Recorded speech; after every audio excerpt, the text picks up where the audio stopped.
the ones who came to get me, always the grays. I called them the meat suits because they were just like emotionless. You know what I mean? They just did their job. I don't know how, how they get you out through the windows, through the ceiling. It just happens. It doesn't make any logical sense how it happens, but it does. And when I was taken, it was always to these facilities it was always underground. There was always a place, I remember steps and bricks, and you go down, and then the next thing I know, I'm somewhere completely else. I don't remember the point A to point B, and I don't remember a lot of things. I think so much of it was so traumatic that I blocked a lot of it out. When I was taken, it was always to these facilities it was always underground. It was always underground. It was always underground.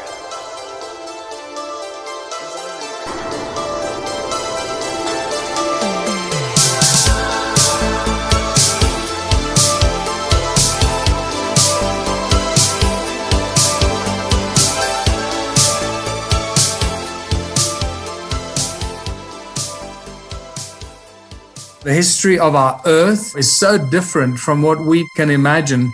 Enjoy the journey. The Smithsonian, that if they found out about a large skeleton somewhere, was to go get it. I'm going to assume at least one person is right, because if one person's right, it busts the paradigm. It all goes back to the fallen cherub. And the problem with the modern day church, they have a very truncated view of the supernatural. This backdrop that's just pregnant with all kinds of meaning associated with this Mount Hermon event. Welcome to Blurry Creatures. And this guy defects from the kingdom. That's a big deal.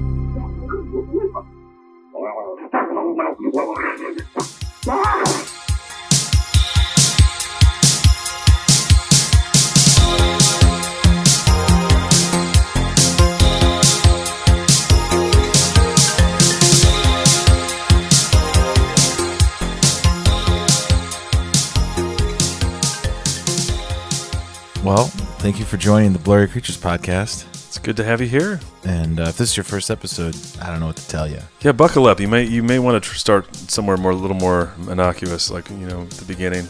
But we're going in deep. We're going in heavy today. Mm-hmm. We have a really unique story today, Nate. Yeah, I've heard a lot of these things on the podcast the last couple years in pieces. But then you interview somebody who comes to a place in their life where they want to tell you their story, and it sort of fills out the narrative that we've been trying to piece together on this podcast in one episode. Like all these creatures and experiences that people have, like Tim Alberino and Daniel Duvall have been talking about. And then it's one thing to interview someone who's lived it. We're just thankful that she trusted us and she wanted to come on our podcast and tell the story. And sometimes we're just sitting in the back seat waiting for the next thing to hit. Well, who's getting in the car next, right? Right. Or if you're the lady from Joe Taylor's Mothman, you get the same Mothman twice. Sometimes that happens in this show. It has to be the kind of car you're driving. I think gotta be. It's like an old Dodge Dart. Yeah, you're driving a Dodge Dart. The green, like one of the green, like pea green, and you just keep hitting Mothman. Hey, speaking of 80s cars, I saw someone driving an old school Pinto yesterday on the road. Those things are dangerous, man. You can't get rear-ended in those; they blow up. It was mint. I was like, I almost followed it. I was like, I haven't seen one of those in years. Yeah, it's like $800 brand new when they. But not to make jokes in light of the situation. This is a heavy one. If you have kids and you're listening to this podcast, I know a lot of people send us videos and their kids are listening. It's probably not the one because there's a lot of stuff with the people who get abducted, the experiences they go through in terms of losing pregnancies and whatever else. So it's just heavy content.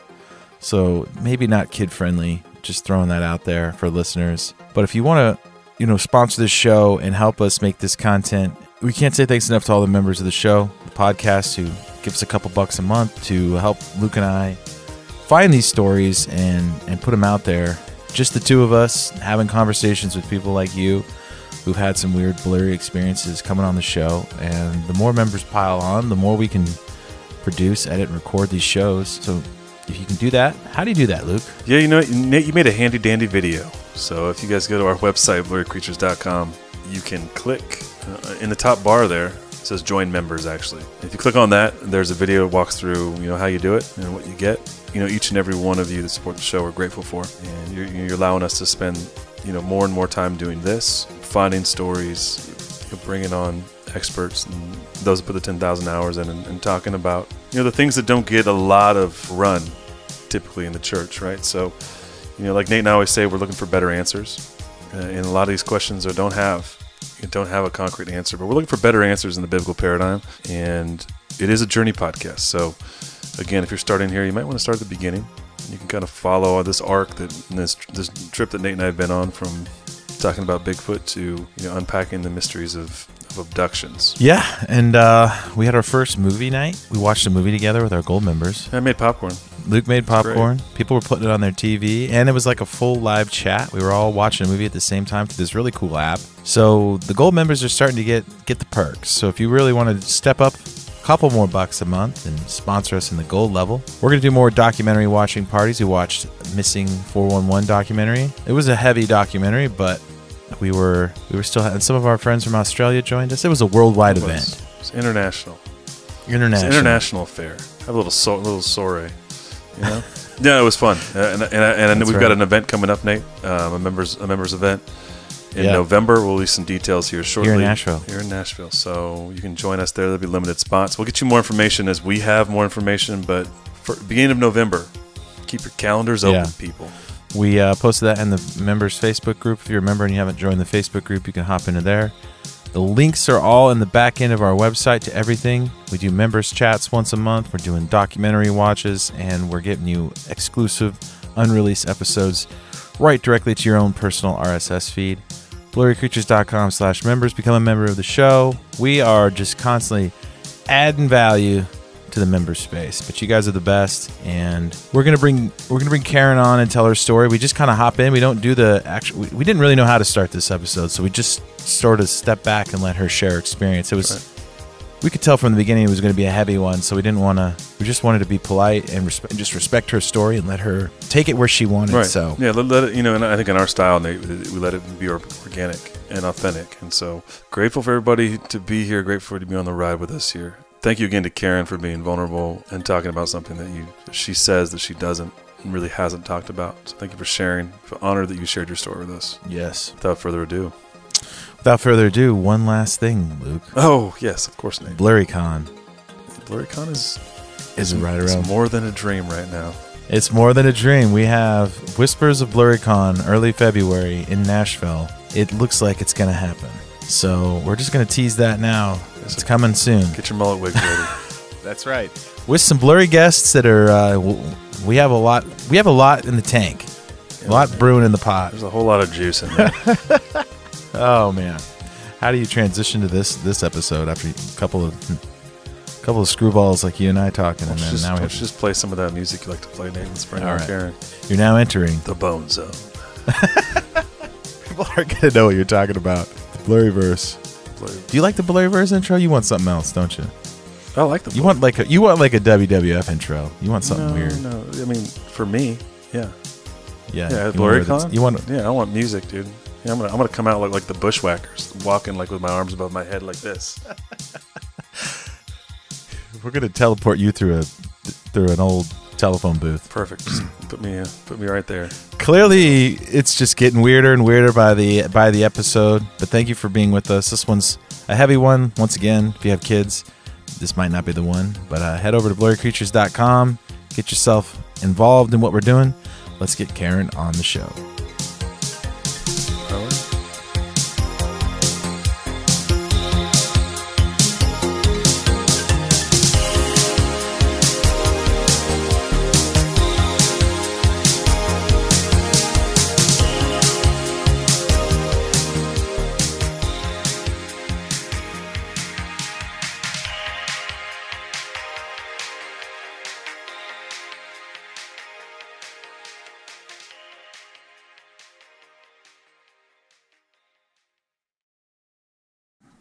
Hey, Karen, thanks again for coming on Blurry Creatures. We're just going to kind of sit back and let you tell your story. We've been emailing and texting, so we know where you're coming from. But we're just going to let you tell our listeners what you want. So maybe just start off with a little bit about yourself. And again, thanks for doing this. I'm about to be 56. I'm just a mom mom of 5, grandma of 5, couple adopted in there. So, we adopted a couple when they were teenagers of kids that had been adopted by some missionaries and just horribly treated. It was just a sad situation. Everyone always says, if you have a animal or a kid you don't want, just let it walk over to Karen's house because she'll take it. I can't help it. That's a good reputation to have, right? I mean, I guess, right? Yeah, there could be worse things. It could be a lot worse than that. Yeah. So I'm just, your basic, typical housewife and mom, and worked my whole life and just, the usual. I did do an interview with L.A. Marzulli back in March. And so I'll tell you what that was about, but I don't feel that it would be right to share any of that until I think I sent you a clip where I'm in it and he talks about it a little bit. Yeah. It's going to be the 4th movie. And I guess the movie is going to revolve around my testimony and then with supporting testimonies coming in. So I didn't realize that. Wow. But okay. I didn't even know how long we talked. It was a while in person. We were at a Hear the Watchman conference in Dallas. So great guy though. Yeah. Really nice guy. We've had LA on. He's really interested in a really specific part of my story.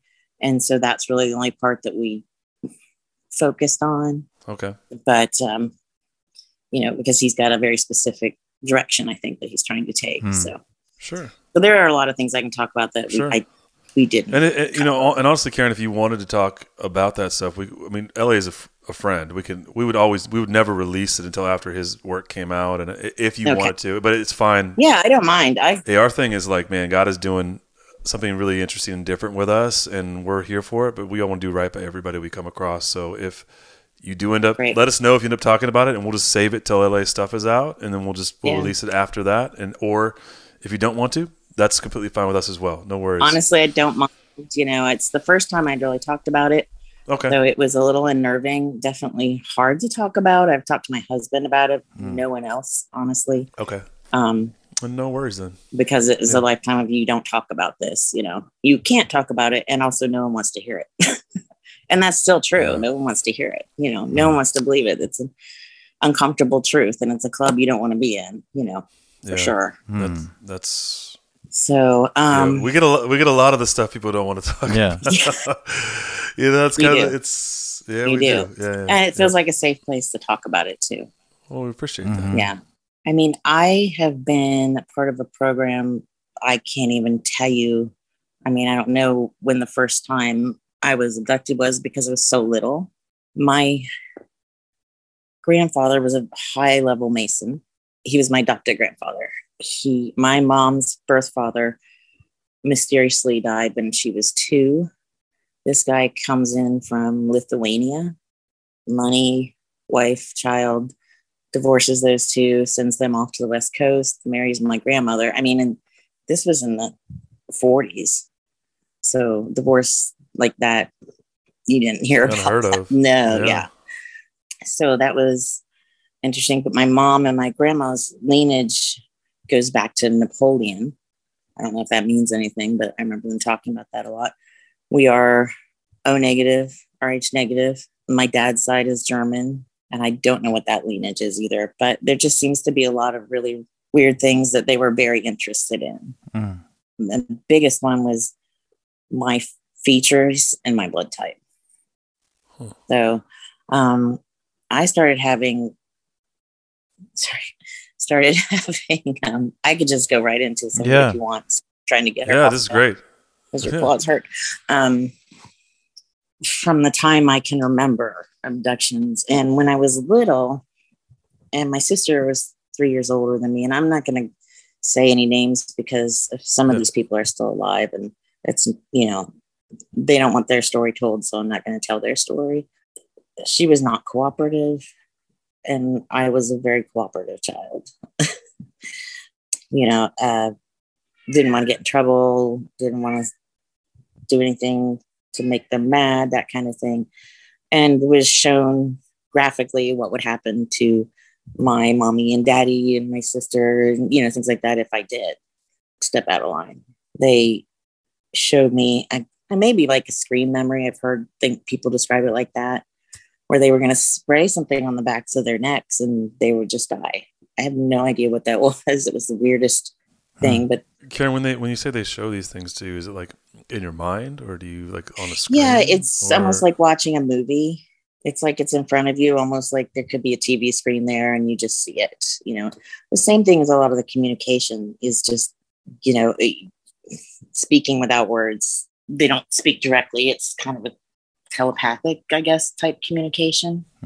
So it's and I guess just to start from the very beginning, when you say abducting, like classic alien abduction, is that what we're talking about? Classic. Grays? Classics. Always the ones who came to get me, always the grays. I called them the meat suits because they were just like emotionless. You know what I mean? They just did their job.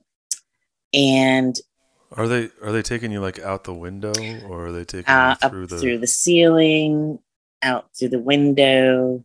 I remember, there were either our home or my grandmother's home, a lot at my grandmother's home, and which is where that grandfather lived.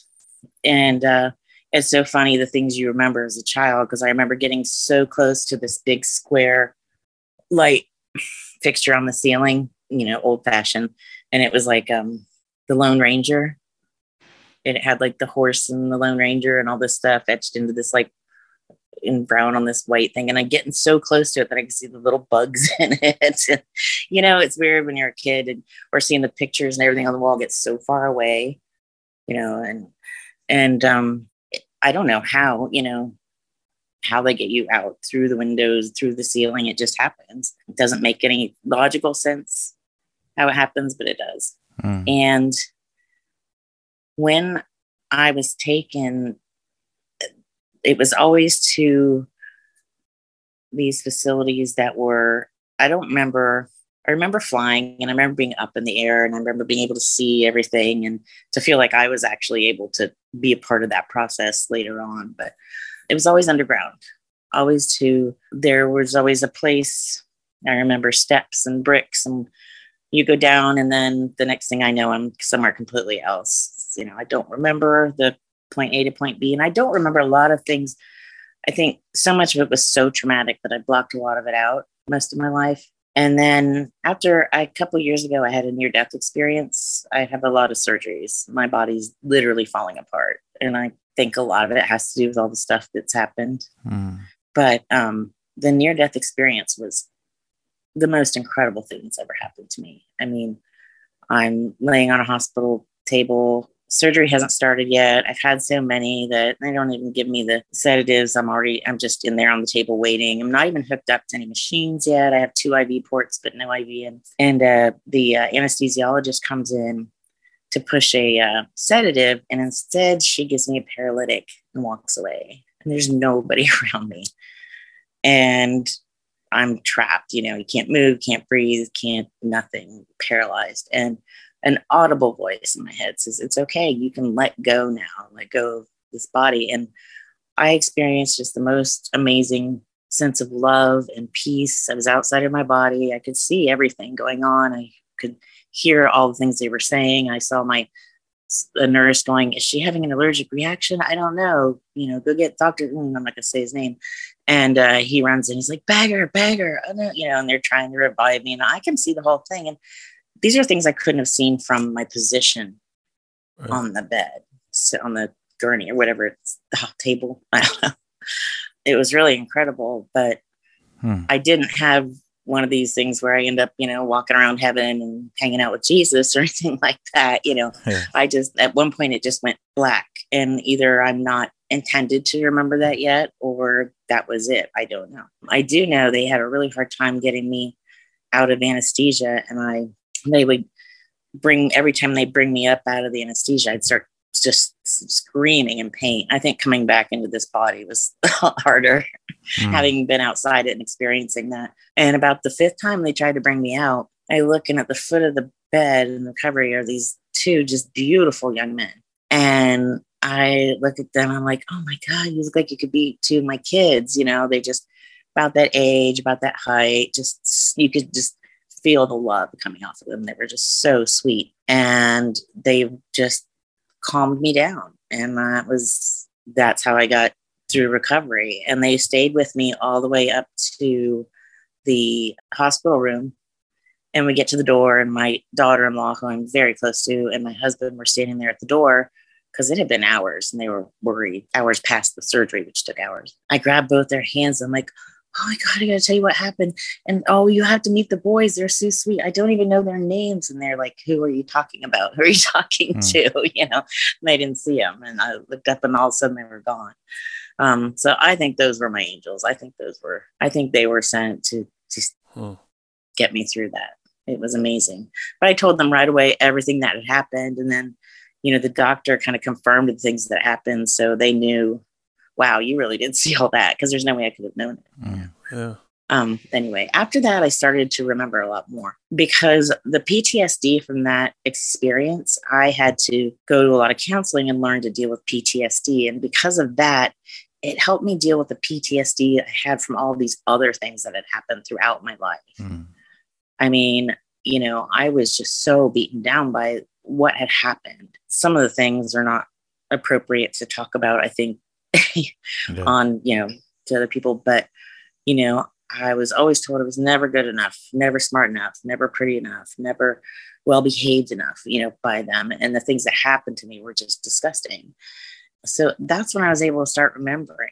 I mean, because up until that point, even if there was I was, you know, looking at the guide on TV and flipping through channels, anything that had the word UFO in, I had to flip past really quickly. I could not fathom listening to, thinking about, reading about, talking about any of it. It just, I couldn't. It's too, it was terrifying. But that helped me get through it. So, Karen, you think like the near-death experience kind of unlocked these things for you in a way, like sort of unpacking that experience and that trauma? Yes. Kind of opened some of those places. It really did, because these aren't memories that just like flooded back. I had these memories, but I was able to admit that I had these memories. That makes process it, right? Yeah, instead of just pretending I don't remember this, just push it back down. That's kind of what our episode with Daniel Duvall was a little bit about. He talked about how most of the time he's just giving people permission. Like, this is your experience. It's okay. Yeah. That you had it, and we can talk about it. But I can only imagine that from a good portion of your life, you don't want to have the memories. You don't. No, you don't. You don't want to remember it. You know, I couldn't look out a window at nighttime. I don't care where I was. Unless I was with someone, I couldn't go outside. I couldn't look out a window. I just couldn't. Because you're experiencing all the classic alien, the ships and the technology. Yeah. And I don't know when they're coming back, you know, and that was the hardest part. You get the sleep paralysis, you get the broken memories, you get bits and pieces of things. And my situation was, I think, fairly unique in that I was, because of my family and who I was within this program, I was fairly well protected. When I was there in these facilities, there were military people. There were people who looked like people like you and me, humans, for lack of a better word. And then there were, I like how Tim Alberino puts it, elder race type people. So there were alien entities and there were humans together. And they put me in when I was little with other little kids. And there's always in the same room, usually, that had little round tables like you get in preschool or Sunday school, with the little plastic kind of not quite red chairs, you know, they might have been in the sun too long. And a lot of these kids were really messed up mentally, emotionally. And I remember then when I would go to school or Sunday school, I was always drawn to those kids that we had in our lives. There was always one or two kids who had mental disabilities, developmental disabilities. And I was drawn to them because I was just used to being with those kids. And the teachers would be like, does she have somebody at home? My mom's like, no. Yeah. I don't know why. Well, I knew why, because I was really comfortable with them. You know, I was used to it. They'd have like weird toys like crayons, coloring books, blocks, nothing special. Just, you know, wanted us to interact. But these kids were not right. I'm telling you, it was not cool. And there were a lot of the tall blonde ones around, and they did not like me. They were mean to me. They didn't like me. They didn't like the fact that I was protected, and I don't know why I was so protected, but I was. It could have been, I don't know. I don't know what the ties were into it. How early did this start for you, or how early do you remember this starting? Like, are you 5 you know, years my old, earliest memory I was around 3 years old, and we were at a graduation ceremony for my father's niece. Now, I remember my father's side is German. They are tall, they are thin, they are blonde. And they tried to hand me back to his nephew, and I had just lost it with fear because this guy had those same features, and I knew these people didn't like me, and he looked like one of them. Similar, you know. Yeah. And that's my earliest memory of just the fear, and always just in the middle of the night, either before or after being taken, or when I could sense they were coming, just going and crawling under my parents' bed and trying to hide there, you know. Can you tell us about, I don't want to cut you up, but I was curious, like, when you have a sense that they're coming, how is that?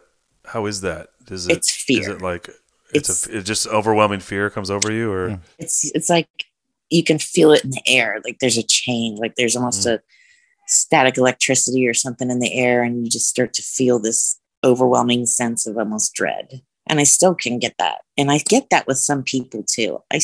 I don't know if this is true or not, but when I certain people on TV or certain people in the crowds, I put out people and I'm like, that's one of them.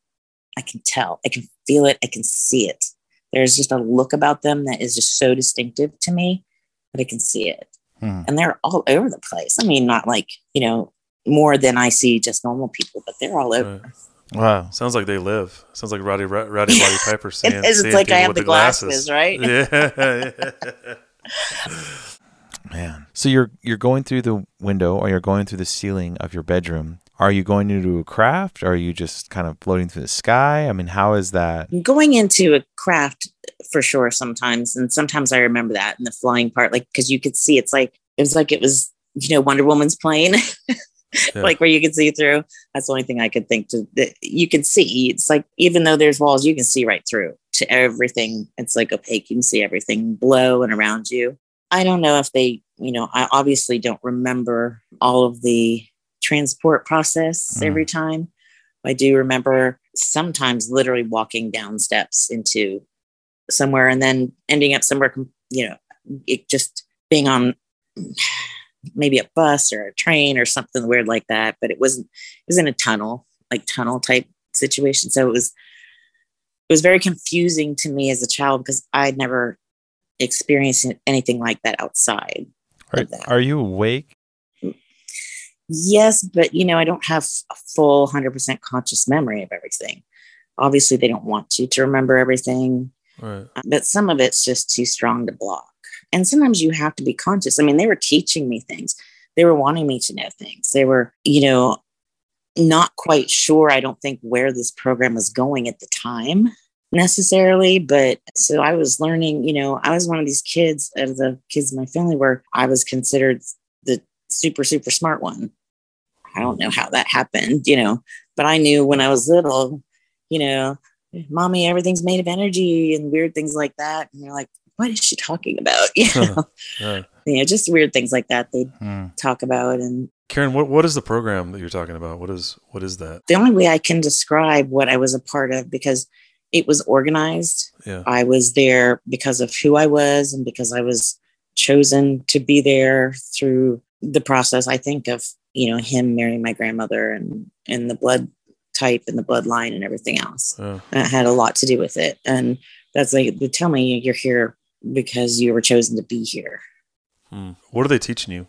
Oh yeah. Just, you know, about, you know, how the world worked, about, you know, it wasn't like sitting down going to school necessarily or anything like that. But, you know, some of them were nice and would just talk to me about, you know, what I remember walking around these rooms and it seemed like all the walls were curved. It's so weird. White, smooth, curved walls. And I would just run my hands down the wall and they'd be walking me somewhere. I don't know where. I don't know to do what. You know, I think they kind of put you under when they do some of these things to you, especially as a small child, because I remember getting a needle straight into my neck and just being like, fuck this, you know, I'm out here. I'm not cooperating. And they just, asking about little things you see because I'm a kid. I don't understand it. Right. And they're telling, how do we get here? How does this happen? And they're like, everything is energy, your energy, these walls are energy, everything is energy, everything is, and that's how it works. It's the energy lets you go here and go there. I didn't understand it. And I don't even know how much they taught, but I know that school was just a no-brainer for me. I didn't even have to pick up a book. It just was easy. And I don't know how I knew what I knew. I just did it. So I'm guessing, I don't remember knowing that they taught me some things. Maybe there was more. Who's taking you? Can you describe the creatures or the entities that are sort of interacting with you from point A to point B? Yeah, there's a lot of different. I don't like to talk about, I'm sure, the grays, but the pictures that you see are pretty darn close. They're smaller. They're the big eyes. They're cold. I've touched one's hand. I remember touching one finger, hand thing once, and it just felt bony and cold and gross. Bony and cold and gross. Bony and cold and gross. Bony and cold and gross. Bony and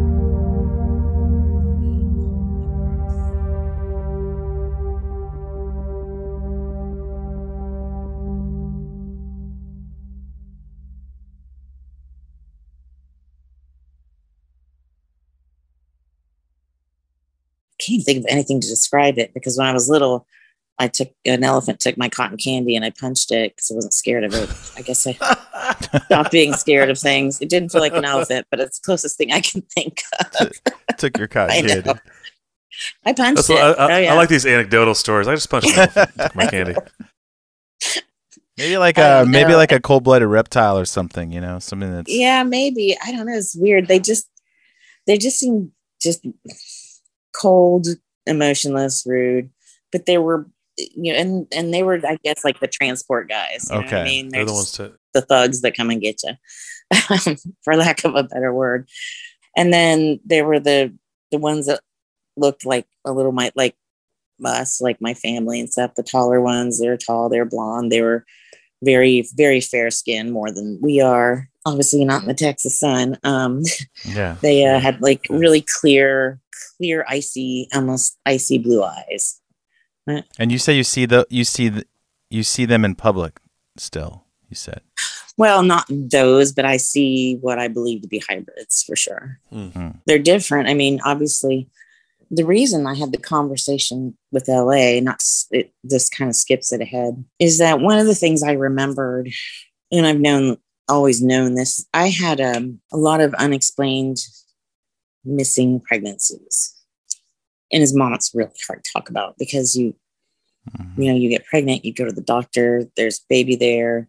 A couple weeks later, something's wrong. We go back and there's no baby. It's gone. And that's one of the things I talked to LA about, was because so there's just nothing there at all. Yeah, DNC doctor's like, there's no fetal tissue. It's like, are you sure you didn't expel the baby at home? Like, no, I would know. I would see that. I would know that. It's horrible. I mean, if you have a cut on your arm, you're bleeding. It's the same thing. It's not just gonna go away. Yeah, that's what parents. We lost a baby last summer. I mean, that's just heartbreaking. It's horrific. It's horrific. I can't even imagine having that happen. I think that's where my desire to take care of any kid that comes along or any animal that comes along comes from, because I feel like I've had so much loss. And there was a point where I kind of I thought, if they're out there, I want to see them. I want them back. I remember your kids. Yeah. I remember there was the only incident I remember having any contact with them was they took me and into a room with another woman, the alien entities. And they brought me this little baby creature, and it was probably about 6 pounds. It was very compact. It was very almost dark purple, blue in color. They told me it was mine and they told me to hold it. And of course I did, but it didn't respond to me. With my babies, when I had them, they literally just melted into my body. You know what I mean? They hug Yeah. onto you and cuddle into you so hard. And there was another woman there and doing the same thing. And it didn't respond to me, but I still knew it was mine. And so I wanted to keep it. And, you know, they weren't having that. No. Mhm. No, you don't get to keep this baby. I was really, I remember just being so distraught, so upset about that. I didn't care that it wasn't right.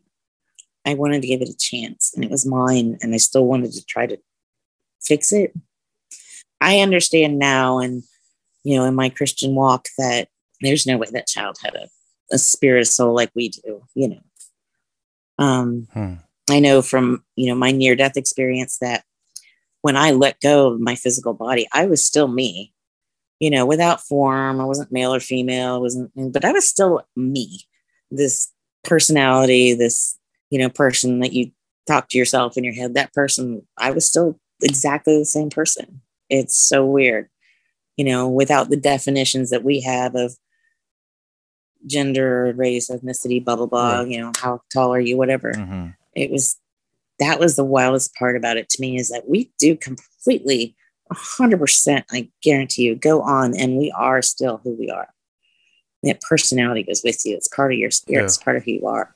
So you better have a good personality, then, right? Yeah. Otherwise, You better like you're yourself. stuck with it. Learn to like yourself. That's all I have to say. You can't get rid of it. That reminds me of a lot of what Micah was talking about when we did our interview with him. He brought so much personality. You know, he interacts with the spiritual world. And I just remember leaving that interview thinking, man, he just brought so much personality to the table. We have a tendency to think of everything as just very structured and boring in the spiritual world. I don't think I've listened to that one yet, and I've still got a few I haven't gotten to. No, that's fine. It just left me thinking that if anything, you know, we have a lot. We're gonna learn a lot of things when we move to the next life. But how old are you when this is taking place? And do you believe that? I mean, we've heard about on our show that the breeding program is taking place. These aren't humans; they're hybrids. Are they impregnating people and then taking these hybrids? So that's what happened to me. I can't speak for other people. I can speak to what happened to me, mostly in my 20s and early 30s. I don't ever. Yeah, it was not until I was early 20s. Is that what they're preparing you for, you think? Like as a child, they're preparing you for... I think so. I think it was part of it. Yeah, for sure. I think, you know, one of the things was to see if it, you know, to have me interacting with the other children, to, you know, maybe teach them to teach them more about how we as kids played and how we acted, because they didn't know how to play. You know, there was something very wrong with them. And so they didn't know how to communicate, how to interact, how to play. And I just play with them. And it was like, Okay, so you have these hybrid children down there, and they bring normal human children down there, and they're trying to get you guys to interact and hang out and play with each other. That makes a lot more sense. Karen, did you think that they were, in addition to having you interact with these potentially hybrid children, do you think they were grooming you for this? That was the whole point? Oh, for sure. Absolutely. I mean, you know, there were barrages of medical tests, things done. That there was an incident in kindergarten where my mom was called to the school because I was, they found me in the fetal position in the corner of a bathroom stall, and I refused to get up. I refused to talk to anyone. And I just, you know, I said, no, I don't want them to touch me anymore. I don't want them to bother me anymore. No, I was just done. I shut down. I mean, I was 6 years old. That's a pretty young age to shut down. So she takes me to the doctor, just a medical doctor, you know. I mean, got to remember, this is early 70s. So this wasn't something we were really prepared to deal with like today. We deal with things. We have so many more tools at our advantage with our kids. Doctor's like, well, clearly something happened to her. She won't remember. She's too young. She's fine. Take her home. You know, and that was the end of it. But I shut down. I mean, I'd had it. My little kid brain couldn't take it anymore. One time they just had me read in front of a bunch of them. Read a book. Just read. And as a kid, I don't even know what I was reading. That's the weird thing. For these hybrid kids, or were there other entities down there too? different kinds of beings. So some of them were the blonde-haired ones. Some of them were just people like us, like that worked there. Do you believe you were in like a deep underground military base, like a dumb? I think that's where these things were happening. Now that I have heard, especially, I think I wrote it down because for that the one where that gentleman was talking about it, and I think I emailed you. I can totally relate to that. Yeah, because I had never really heard about that before. I'm like, oh, that's exactly what it was like. Yeah, he gets it. I can totally relate to what he's talking about because I didn't know what it was. You know, you talk about like trains and tunnels, and it's like we talked not so specifically about that subject. We have plans to do it, but it sounds a lot of like what you hear, like in the ground. There's military personnel, there's extraterrestrial or whatever entities there, and there's what is it? Grav. I think it's maglev. And there's like a network of these things. It's what I think about when you talk about being underground. I mean, unfortunately, I don't know the intricacies of where it was or how it all worked. I didn't see that. I know one time they took me up. We went up in this like elevator thing and out a door. It was like a big metal type door that opened, and it was just sand. Beautiful, like Florida white beach sand. And they're like, if you try to leave, there's nowhere for you to go. I mean, look, where are you going to go? And I'm like, okay. Because they kind of let me roam around a little bit too sometimes. To a certain degree, there were places that I wasn't allowed to go, but they let me roam a little bit too. And it was weird. Sometimes I felt like they weren't sure what they were doing with me, honestly. A lot of medical tests, a lot of stuff like that. I was with one specific guy for a lot of it. And I guess that's where the grooming part kind of came in because he was always dressed in like military fatigues with like, the pants tucked in, the boots laced up. And he always had the really military, like kind of shaved haircut, super round head, thick neck. Weird things you remember, pretty eyes. Yeah. And he was really nice to me. And he was with me. I remember walking the halls with him a lot. And he was with me a lot. There seemed to be kind of a period of time where I don't remember being there very much, kind of in my mid to late teens before there was kind of a little break. And around that time, I've always been, church, Christian and all that stuff. But around that time, my roommates and I were listening to Duran Duran song, the Election Day song. And we were singing the words and we're like, I wonder what this means. And two of them had very born again moms and were much more familiar with the Bible than I was. So we pulled out our Bibles, we always had them. And we started looking up references and looking at that song. And we all got born again or born again in some cases on the spot that night, and back to church and going to full gospel churches, non-denominational churches, Pentecostal churches, Rod Parsley's church. I remember going there. Just any church we could get to, just soaking it all up. And for a while there, that really seemed to stop while we were in that phase in our lives. And then when I got married, I kind of fell away. His family wasn't Christian, wasn't religious at all, really. That's when it started again. And that's when I started having the miscarriages. I had 2 with him. The first one was right around 3 months. And like I said, I was spotting and I knew something was wrong. And so I went into the hospital and they couldn't find a heartbeat. They did a DNC and they found 0 fetal tissue in my uterus, nothing.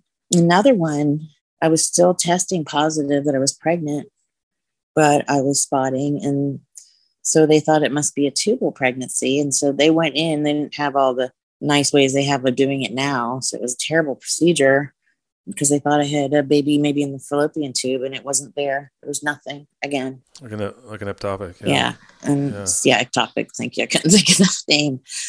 And so this happened 3 times that were very apparent where I had doctors involved. And sorry, it's just really hard to. I appreciate it. Yeah. Yeah. They, I think the hardest part for me is, a lot of that was insemination and, there was nothing really weird going on with that. But part I don't really like to talk about. I don't really want to get out there, but I think it's kind of important. So without using all the words, right. It's really hard to talk about. Like they screwed me up. Sorry for my whole life. I don't relate to people the same way. I don't relate to physical intimacy the same way. It just really messed me up. They utilized me, and it's funny because I'm with the same guy, this one, the military guy, bald head, and I feel like he's grown an affection towards me at this point. I know I had felt that way about him, like just a kindness affection, not like an I'm in love with you type affection. So he was forced to perform an act on me. And there's this room that's really big, really kind of like an oval shaped room. And around the top, it's like a 2 or 3 story high ceiling. There's windows. Okay. And in those windows, I can see all these people that worked there and the human people. Yeah. And they're made to watch what is happening to me. And he's telling me, act this out, act like you're in distress. It's me, I'm not going to, he's helping me calm through this, which I don't care what you say. It's not going to make it any better. And they're, using it as an example of, you don't want this to happen to you, to your family, to your loved ones. Because people wanted to talk. They were saying things that they didn't feel good about. They were working on projects they didn't want to work on. I mean, I liken it to, joining some kind of a mafia or a gym membership or something, where at first it seems like it's going to be really great. You're getting paid great. The benefits are going to be amazing. And then you realize what you have to do. And you're like, no, thanks. And they're like, oh no, this is a lifetime membership, Fight Club, right? You don't talk about first rule of Fight Club. And so they had a lot of different ways of keeping these people quiet, because I was always like, why isn't somebody doing something for me? You see me, I'm here, and I'm not the only one. Why aren't you doing something? And I was a lucky one. I wasn't being treated as badly as some of the other people, and I wasn't, I've heard, now that I can finally listen to and hear stories, I'd love to just sit in a room full of people who have had some of these random experiences and just everybody talk. Because I think from a Christian perspective, A, there's a lot other people could learn from it, and B, we could just really help each other through it, because it doesn't make sense. It just busts every paradigm you think of. It's an inconvenient truth. Can I think of another cliche to throw in there? Right. Well, I mean, there's not a lot of people you can talk. You can't really talk to people about it. It's an uncomfortable truth, but it's the truth. I mean, these things happen to me, and you don't have to believe it. But just because it doesn't happen to you, I'm not saying you guys, but it hasn't, but doesn't mean it's not true. It doesn't mean it didn't happen, and doesn't mean it didn't affect every effing facet of my life. Right. There's a lot of therapy, and you can't tell a therapist this stuff.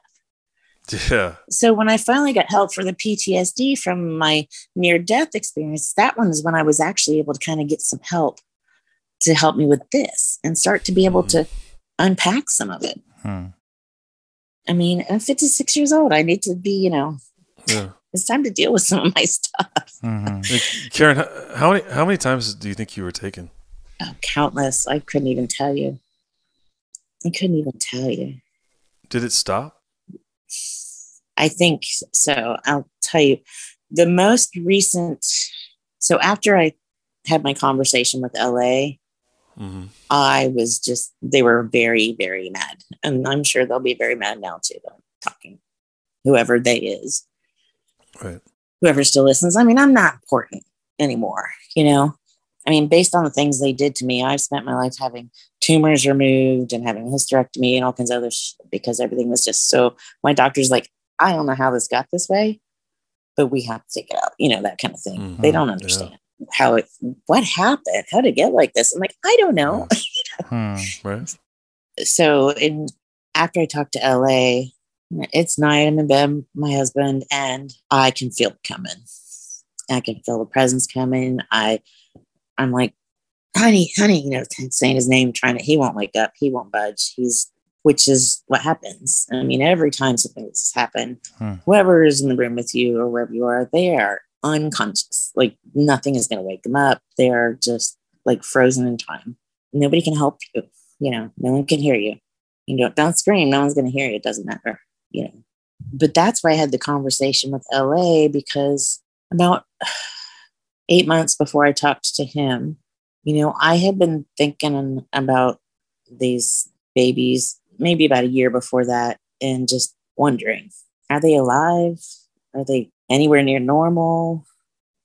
Are they, I was starting to be able to open up to my feelings about it. And I realized, and I was like, I really, really want to see them. And then I had to really pray hard against that, because I realized that is not something I want, in retrospect, thinking about what that would entail. Right. But one night I wake up and I think, and at this point I only have one kid living at home, and he's an adult kid, but I think 3 of the kids are standing by the bed. And this is the first thing I think, because I have my eyes, and there they are. And I look at them, and then I realize, wait a minute. A, they don't all live at home right now. B, these guys, they're too short, but they look like I know they're my kids. You can tell. Mom can just tell, And I look at them, and they're trying to get me to come get off the bed, and I won't. I'm like, oh, hell no, I'm not going with them. And they're angry at this point. It just felt evil coming out. This is recent. This was about a year and a half. It just haunts me to this day, because a mom knows her kids. You've recently had a kid. If you put that baby in a room full of 100 other babies, that mom's going to be able to go pick out her baby. That's just how it is. Is this happening to your kids too? Have you talked to them about that? No. Because I know. And got to remember, and it's only just recently that I've been able to talk with my, deal with it myself. And I'm not, I feel, I hope it's not. I know I need to talk to them. I don't think they're ready to have that conversation with me yet. That's a really hard place for me to go, because I'm so protective of my kids. Yeah, that's totally understandable. And I feel like if I had been able to deal with this earlier, then if it has happened to them, I feel 100% responsible, and like I should have done something, and I should have allowed myself to deal with all of this earlier in life so that I could stop that. So for me, this is a really tough one, because it's because I feel if it's happening, then I feel 100% responsible, and I don't know how to deal with that. I really don't know how to. I don't know how to talk to them about it. I don't know how to deal with it with them. It's heavy. I mean, I'm still really ill-equipped to deal with it myself. Yeah. And we appreciate you, we're both fathers, and we know your life changes at that moment. I can only imagine. When you first hold that baby in your arms, and you just, as a woman, when you're pregnant, and that child, you have that intimate bond right away. So to lose, and I am so sorry for your loss, that,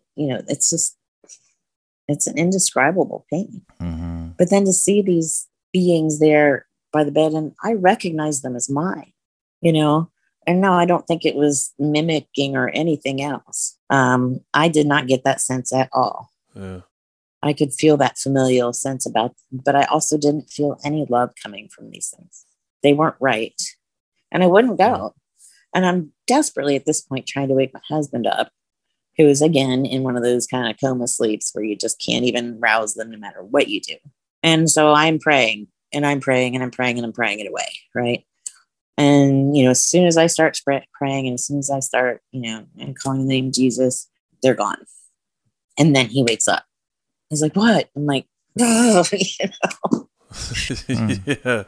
Slow on the trigger there, pal. You wake up all the time, and not when I need you to wake up. Yeah. But it's, he had no control, right? I mean, clearly they have this thing where they just put him to, make him sleep. I mean, it's crazy. But I think that I was chosen to be a part of this because of who I am, because of my blood type. I think they thought the blood type would work a lot easier for them. I think my involvement, things were still in the experimental stages. I know things are a lot different now, from what I'm hearing. So, and I see these hybrids, we met this couple. We were out to dinner, and we were just having dinner at the bar of a restaurant, and met this couple. We were doing that, and his girlfriend, much younger than him, was sitting on the other side of him. And we're talk to them. I'm a friendly person. I talk. And finally he gets up to go to the men's room, and she looks up and looks at me, and I'm like, oh, fuck. This woman is a hybrid. I can just, I can tell. I can see, and she knows that I know. And so we're leaving, and he's like, oh, let's exchange information and all like that. And she's like, and I did reach out to them, so I need to meet her again. She wants, nope. She does not want to get together again. What do they look like, and what do you think the purpose of them is? For me, I don't know what the purpose is. I can only speculate. Yeah. I mean, obviously they're being inseminated into our society. I don't know how many there are. I don't know what the purpose is. I would speculate that it's nefarious, because I will tell you, nothing of what I experienced was good, and nothing was done for good. And when I was on a very strong Christian path, they left me alone. It's when I wasn't that I was pulled back into it. And as a child, it's almost like being trafficked, because you really don't have a choice. As an adult, you do. And, if you're not making the right choices in your life, then, you open yourself up to a lot of things. And there was a lot of weird stuff in my family that I could go on and on about. But back to your question, I don't think they're here for a benevolent purpose. I think they're here for some sort of a malevolent, nefarious means, but I don't know what that is. I'm not privy to any of that information. What they look like, I have always been my whole life what people call kind of a sensitive. I get vibes from people. I can tell a lot about people when, just from the way it feels to be in their presence. They give off a very cold presence. To me, it's in person, it's really easy to identify. Their eyes always look different. I can always tell by their eyes. I can always tell by their eyes. I can always tell by their eyes. I can always tell by their eyes.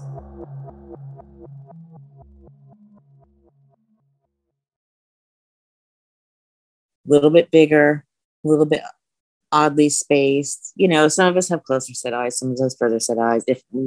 But no, very different. And just if you kind of start taking the time to look, I'm not saying I'm right, but I'm pretty sure I am. Yeah. But, so they just have a different look about them.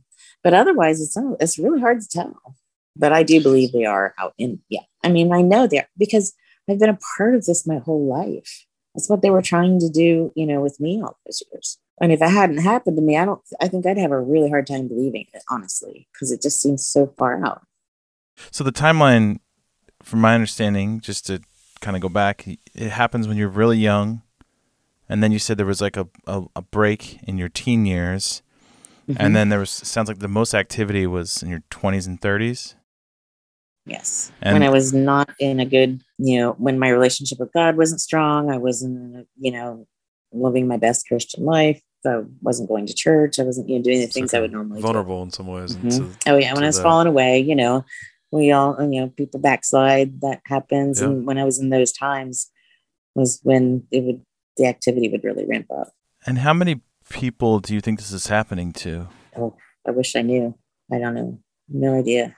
I think it's a lot based on... And they're all keeping it quiet. Who are you going to tell? Mm-hmm. Your best friend? My best friend doesn't want to hear about it. Mm-hmm. Your husband? It's something crazy if I try to talk about it. My husband, yeah, I've talked to him. I've been married before. Never could talk to those about that. This is a great marriage. We've been married a long time. Very happy. And he's a very amazing supporting husband. And that's what it should be, Yeah. You have to have that friendship, I think, is so important in a marriage, right? Yeah, ride or die. Yeah, you guys are in it together. Yeah, and he's my ride or die, and I'm his. Yeah, Let's go. That's I what told it him, is. that you guys might be doing something up in Nashville, and he's like, we'll do it. We'll go. Just let me know. He doesn't even question. He's just like, if that's what you want to do, we'll make it happen. It's fun. That's awesome. He's that guy. So I'm really, really blessed. Yeah. It's totally blessed. So.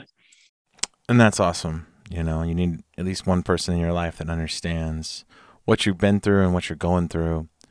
But back to your story. So can you describe some of these creatures that you're seeing down there? Like, we've heard stories on our show about these insect-looking creatures and all kinds of weird stuff. Can you talk about that a little bit? Yeah, there were a lot of different.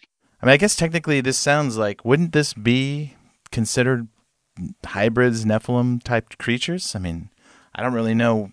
What is, I guess it depends on what the definition of Nephilim is. If it's just the offspring, of a fallen entity, well, then I guess, yeah. I mean, if it's kind of in a big. Sounds like that's what it is. Yeah, it's just, but these hybrids that are being created now aren't by no means giants, that's for sure. Right. I never saw any large creatures. I grew up around all the Indian mounds. I grew up in Central Ohio. We grew up playing on the Circuit Mountain, playing on the Hopewell Indian Mountains. I swear I had to have been protected. Being a part of this, there's just so many reasons why I should have been in just a very bad position doing some of the places we were. But we grew up playing around that stuff. We grew up with our parents telling us about how the British Museum, in this case, came, and the Smithsonian, but the British Museum took all the artifacts from the a lot of the Adena and Hopewell Indian mounds in South Central Ohio. And there were giant skeletons and things in those mounds as well. And so we grew up knowing that existed. It was never even a question. Like, yeah, they were there. We know. I know we grew up knowing.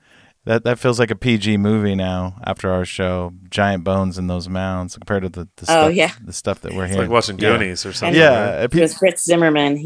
I've been all those places just because growing up we went. You went there on field trips to school. You had picnics out there because they were on the side of the river. And, we just grew up around that, and we grew up knowing what was in it because everybody knew there were giant bones, and everybody knew they took them, but everybody knew that they existed.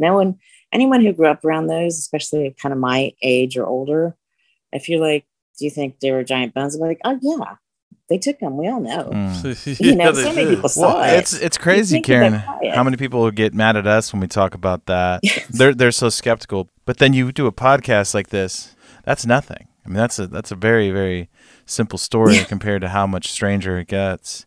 And this does feel very, like, speaking of Stranger Things, like they have these kids and they're trying to teach them this stuff, and they have these gifts, and they have. I'd never seen it, and honestly, again, it was one of those things I couldn't watch. Knowing what I had been through, so I've never been able to watch or do any of those things. I guess it's time to start trying, because maybe it'll make me feel some kind of kinship, or maybe it'll make me feel bad. I don't know. Yeah. And quite honestly, guys, I don't want anything to compare my situation to, because all I know is what I know, and I don't want anything to infiltrate that or muddy that. Do you know what I mean? Right. At this point, I wouldn't mind sitting in a room with other people with similar experiences and talking, but I don't want any other kind of influence to come in. Hollywood, Hollyweird, whatever. It's just all the movies have so much programming. Yeah. Conditioning. But you wonder where they get it from. Where did they get it from? Well, you hear the stories, right, about Spielberg getting the footage from one of the actual UFO encounters, and then they took it away before he could put it out. All the something occult like stuff that. we know. All the occult stuff we know happens too. It just really doesn't. It's not a mystery. I don't think. No, and the occult stuff is real. I grew up in an area where there was a lot of that growing up, and where people. I had not friends that were close, because I was a part of a Christian group of friends at that point, because we had, found our way back. But, people who had leather bound copies of Necronomicon, supposedly bound in human skin.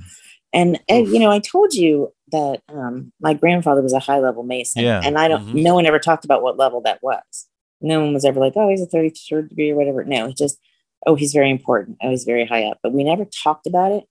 But my mother was in Eastern Star. My father was in D. Malay, and I was inducted into Rainbow Girls when I was 13 and went through the ritual and the whole process. Kind of was a little weirded out about it. See, you have a Bible to make it this kind of Christian thing, but it's not. It's weird. And And I don't know, I guess it came out because the family lineage, if your whole family's been in it, then they're going to bring you into it too. And after I got inducted into it, my dad decided to quit his job and move out of state. He didn't want me in it.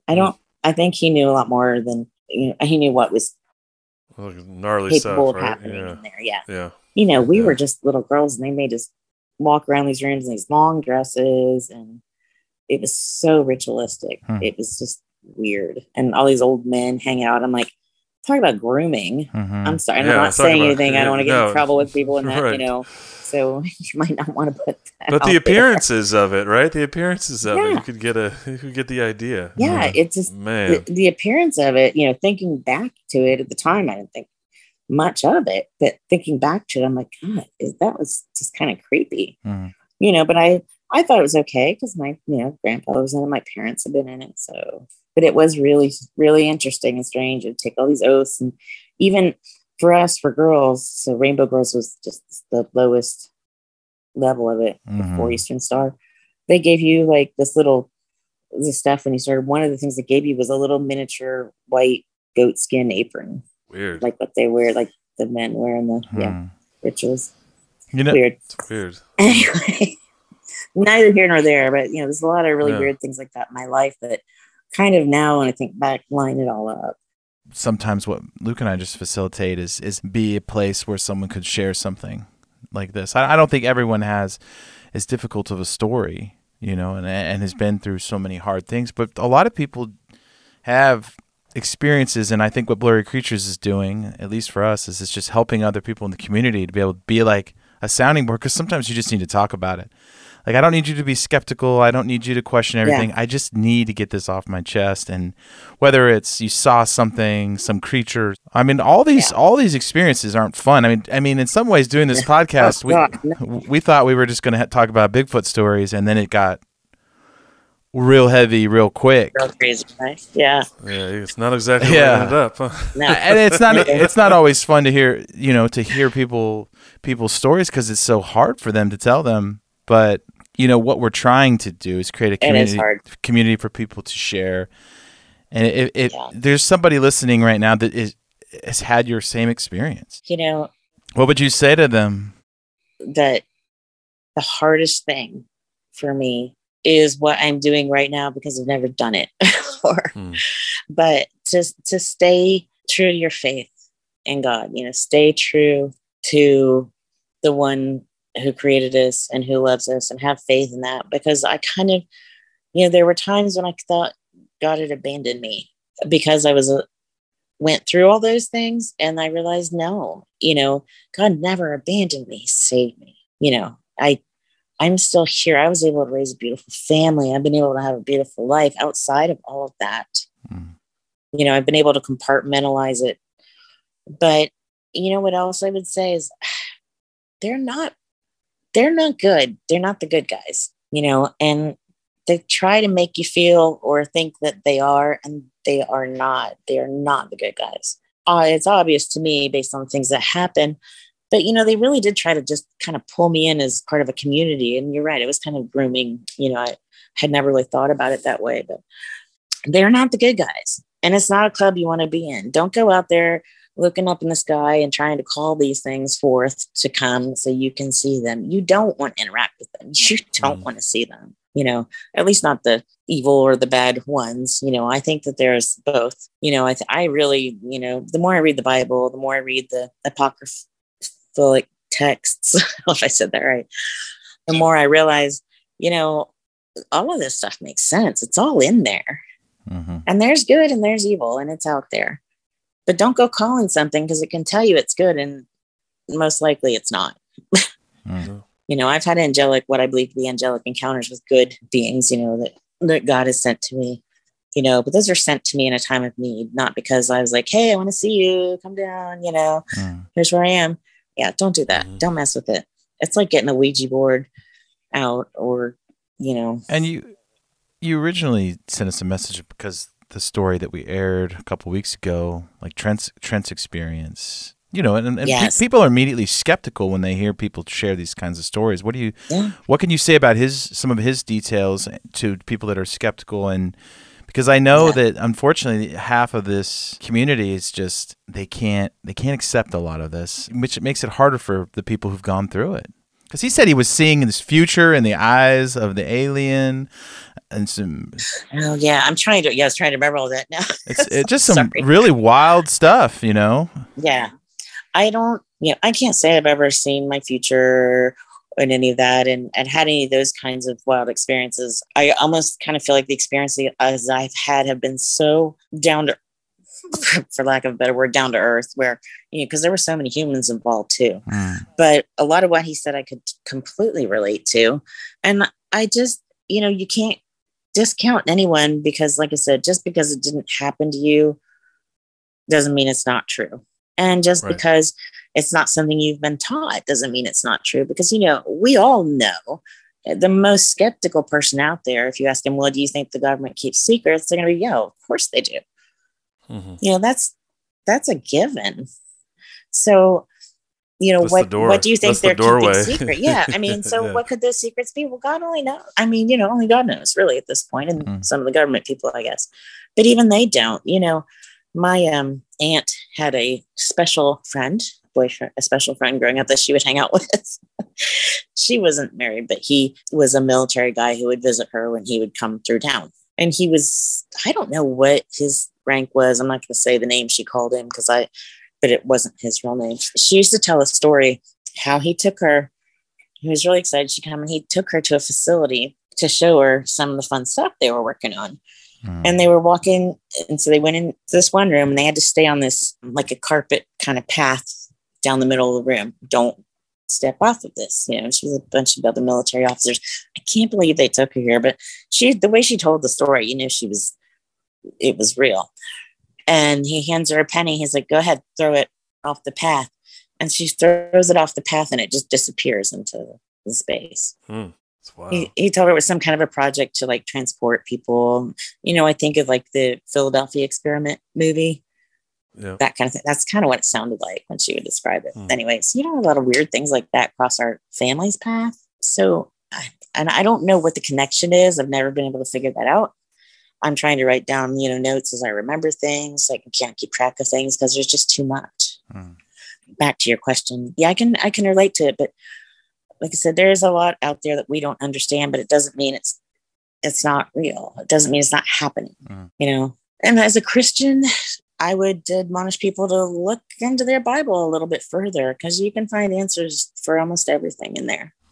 Yeah, I would. Yeah, I just want to thank you for the story in general. No, I mean, I think what's impressed upon me, I think a lot when we talk to people, especially when you have so much trauma, is that God is still and always has been in the business of redemption. Yeah, like you talk about being trafficked basically, and here you are able to sit and talk about the goodness of God and the things that He's given you. And that's an incredible perspective, and I think that's miraculous for all intents and purposes. It's miraculous that's where it is, and so I want to encourage you that, man, I can't fathom some of these things, and the fact that you hold on and hold on to God and God's held on to you, it's miraculous. There's nothing short of that. Yeah.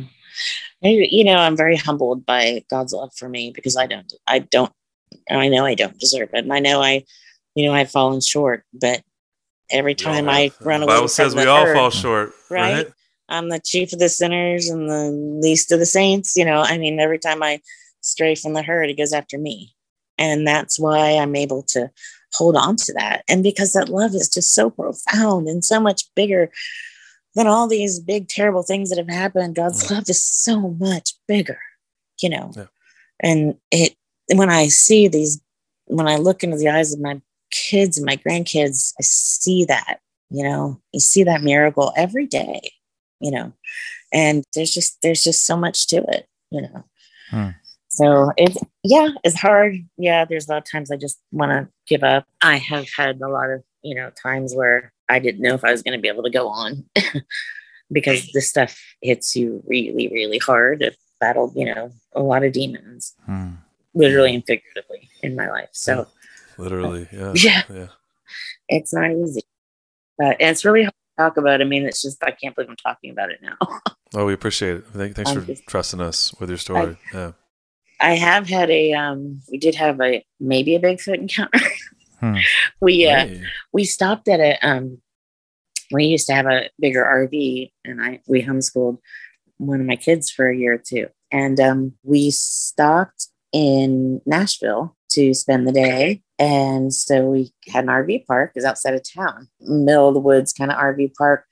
And we get there and we get out and it just smells so bad. And we're like, is it the bathhouse? There's always a shower or bathroom house somewhere there. We're like, no. And yet our dog wouldn't get out of the RV. This dog is a runner. Okay. Every kid in the neighborhood knew him because if you open the door, this dog is out of here. Gone. Yeah, he's gone. And he wouldn't get out. And then he was always, first one out when we'd stop. And so I thought, well, maybe there's an animal around. We went, walked up and down the Beale, came back, and the smell is still so bad. It's right around our RV. And we both looked at each other and we're like, I do not have no one said it. We just I just had a really uneasy feeling, like a really creepy, bad, uneasy feeling. Dog still wouldn't go out. Dog didn't go outside for 16, 18 hours. Wow. We need to know. We're going to have to find out where this RV park is. Oh, yeah. I can look it up and tell you. It's just right up. We need this. So. I've never smelled anything like that. When I grew up on a farm, I've never smelled anything like that in my life. No. All right, Nate. Get that trailer out. Yeah. Let's go. We're gonna go find Harry and Henderson's. Yeah. Just Harry though. Just Harry though. Yeah. I just want to see him on the other mountain ridge and just wave, and that's my encounter. Yeah. From far away. Exactly. I don't really want to have him. A lot of these things are best seen at a distance. Yeah. For sure. Don't go calling them. Honestly, I just think it's if for anything to smell like that, it's got to be real, and it's got to be some kind of a just organic creature. Yeah. Because you didn't encounter any creature type down there besides the grays. That was the most. Oh no, that's funny. Yes, there were more than just. I mean, the little grays. There were bigger grays who weren't like the little ones, but they looked like him, only like a bigger version, like almost double the size. Maybe they were smart, but they weren't very nice. I'll tell you honestly, most of them weren't very nice. Then there were the lizardy looking guys. And so I told you that the guy that I was always with, we got close.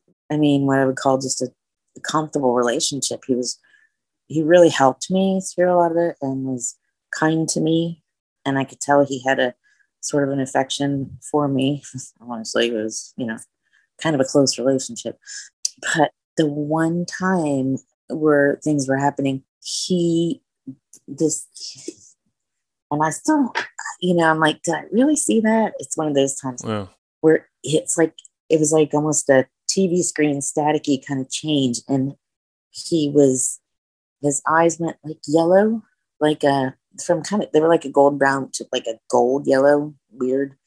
And you could just see his whole body was just covered in I want to say like a scaly, but not like fishy scales. That's so hard to describe. Almost looked like tattooed on, if that makes any sense. But he changed. He shapeshifted right in front of me. And it was like a moment of vulnerability where he kind of let his guard down. And I was like, whoa. Wow. And it was just kind of a given that, okay, I know this about you now, but he didn't ever appear that way in front of anyone.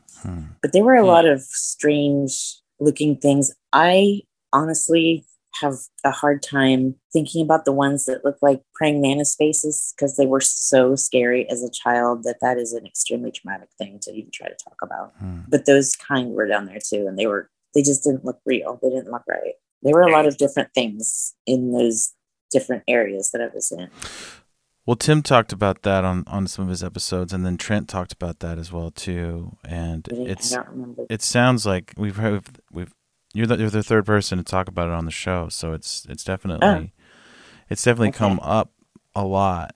And I think it's just the weirder looking the creature, the more unbelievable it is for some people. But oh god, they're weird. Yeah, not even necessarily their abilities of what they can do. It's just their appearance. It's like if it looks strange, then people go, that doesn't exist because it looks strange. But but if it looked like a human and it was floating up and down, that's fine. But no, they had that face like a praying mantis, that kind of triangly, bulgy kind of eye things, but kind of on the side more than on the front. It just didn't make sense. It's like seeing something animated, or when a dog they put a human voice on a dog. You know what I mean? It just doesn't make sense. Your brain. I know you don't want to talk about it, but what are they doing? Like, what's their job? What are they? Oh, those guys were definitely somebody important, like in control kind of guys. They didn't talk to the likes of me or the people that were around me. So, you could tell there's a hierarchy in there for sure. And I honestly, the thing that blows my mind is just how many regular people were there working, doing stuff. I don't know what they were all doing. Punching the time clock. And but weird. I can't even imagine. I wonder how many people still work in, with things like this, and it feels like this. Obviously, it still goes on, and there were just so many different rooms and different people and different things going. Huge facility. I would, even if I could find it, I don't know how I would find my way out of one. When they're like, don't leave because this is what's out here. I'm like, how am I going to find my way out of here? And that's what and you think that's what the UFOs are? They're transporting people. Oh yeah, for sure. There is so much going on underground. And in my theory, I started watching that Skinwalker Ranch show last year, just because out of curiosity. And I'm like, why is this so hard for you to understand? You're doing this shit above an underground base. They're not going to let you down there. Why do you think it just, to me, it makes perfect sense. Because you're over a base. There's all kinds of radioactive things going on down there. There's all kinds of activity down there. Of course they're trying to stop you, but they can't tell you why. It's so, to me, it's a no-brainer. I'm like, duh, yeah, that's just, and all of those places out there. Of course, there's paranormal, unexplained activity, and you get sightings. You're in the area of all that, but they're everywhere. And people, I'm just a girl next door type. And if that was my life growing up, I can't imagine. But I know there were a lot of people down there against their will, and I was one of the lucky ones. Do you think that they let you remember some things that they don't let other people remember because I don't know. That's an interesting thought. Maybe. I really don't know, because I don't know what they let other people remember, because I haven't had honestly, I've never talked to anyone who's had a similar experience. I'd love to, but I've never. No, I'm like I said, I'm just finding the courage to start talking about it. It's a really hard thing to do, because it sounds too wild to be true. Even just doing this show, like now that we're 2.5 years into it, we can listen to all of these things because we've heard rumblings of a lot of this stuff. And you hear it once and you're like, and you hear it again and again and again, and then another personal encounter and another thing, and you're just like, okay, there's something to this. So now, we appreciate you just coming on our show and trusting us. And I know that it's, I don't know if I could talk to anybody about it either, so. Yeah, it's hard, but I think it's time for me to do it. I don't want the story to die with me. And I don't want to pretend it didn't happen anymore, because I think we're on the cusp of bigger things coming out. Yeah. And I think, what's so funny is after I told LA a lot of this story, it was just after that the government came out admitting to the pregnancy, and stuff. And that other pregnancy stuff. Yep. Mm-hmm. Yep. Admitting that, well, yeah, that's happened. Yeah. They've been involved in it for a long time, and it's going to start coming out. The world is a much smaller place than it was. It is, especially now with all the connectivity too. Yeah, we're able to talk without trying to figure out how to get from, up north, same room. Here in Texas. We're kind of in the same room, right? Yeah, sort of. And what I told LA too is I'm not talking because I want anything from any of this. I don't. I'm not looking for anything. I think I'm just looking for some release for myself. Yeah. Maybe to find out if anyone else out there has had a similar experience, or to hold out hope to someone who has, because this can be the kind of thing that really makes you question whether you want to go on. And God's love is greater than any of that. Don't give up, because you can conquer this. God can conquer this. You can't, but God can. Yep. And can give you that. So there's a mic drop right there, Karen. Thank you. Yeah. That's the truth. Well, we're hoping for the same. Then I know that when LA's film comes out, and then we'll have this episode. That it's like your testimony, right? You don't never really you don't always understand why God puts you through things. No. I have wondered. I literally think 100 out of 100 times it's because somebody else has experienced something similar, and your story of redemption and salvation can lead them to the same place. And I think that's what's amazing about the way that God works. And so we're grateful for your story. We're grateful for your time here and for sharing this crazy stuff. I mean, this really, really personal and like scary to talk about things with us. I mean, it's weird. I can't believe we've talked for so long, but and thank you for just listening and not. You just don't expect anyone to want to hear it or to even believe it. And I'm not whether you believe it or not, but I'm just saying it's, my truth is my truth. And if there is someone out there who is lost because of something like this. Right before this, I was on the phone with Laura Sanger, and she's bringing on awesome. Somebody who in November next month, actually a month from tomorrow, I think, someone who's survived satanic ritual abuse. And so Luke and she's like disguising her voice and everything else. So, all to say is it seems to be more and more something that we're supposed to do on this show, and I appreciate you trusting us to relay these things. Like all we're doing is asking questions and putting it back out there. So we'll put it out there, and if you want to be a part, I know this is kind of like Luke and I we're talking about doing Blurry Con, but it would be cool to maybe include some of these stories live too with what we're doing in February. We haven't really talked about that much. It's still kind of this is the first conversation we're having about this right now, Karen. So welcome to our Blurry board meeting. Good to have you. Oh, I love the board meeting. But I mean, I don't know. I just feel the spirit of like if the goal of this is to help people, some of this stuff needs to come out in the grander context. That's all Luke and I are trying to do, is provide a place for people to come together and share their experiences, and then encounter Jesus. Literally, isn't that funny how you start out to do one thing and God's like, oh, here's my path for you. The church is afraid to talk about this stuff, and a podcast is just easy. It's just me and Luke, and no one's going to shut it down, so we don't have to worry about any of the politics. No. And we're pretty anonymous, It's speaking with you at this point too. But no, I'd be very comfortable and happy to do that, because I think it's important now because I know there's a lot of people my age, younger, older, who've been through this and don't have an outlet for it. Or don't know what to do with it, which is where I was for a long time. And it was, like I said, that's a scary place to be.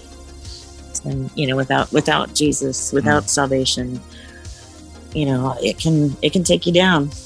Yeah. So we all need a savior, right? Gotta keep looking up, but looking up for him, not for them. Yes. Amen to that. Don't look for them. Look for him. Well, thanks, Karen. We appreciate you so much. And all right. No worries. We'll keep in touch. And if you ever want to talk more about it, if I think of other things, if you want, I can always email you or text you. Sure as I'm piecing more and more parts together, the more I talk about it, the more it kind of starts to flow back. And the more I can relax into it, the more I allow myself to remember it. So awesome. It helps. But it's a pleasure to talk to you. And we'll let you know if anyone reaches out to us and wants to connect. We'll try to connect you if anyone reaches out. So. Okay. No, that's great. Yeah. And I'm on your, I'm out there in all the groups and stuff. Okay. So I finally was able to do that, which I'm happy to. So I'll try to join the next group chat too. Awesome.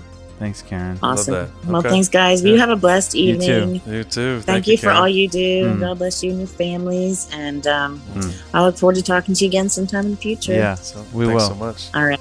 Take care, guys. Alrighty. Bye, Karen. Bye.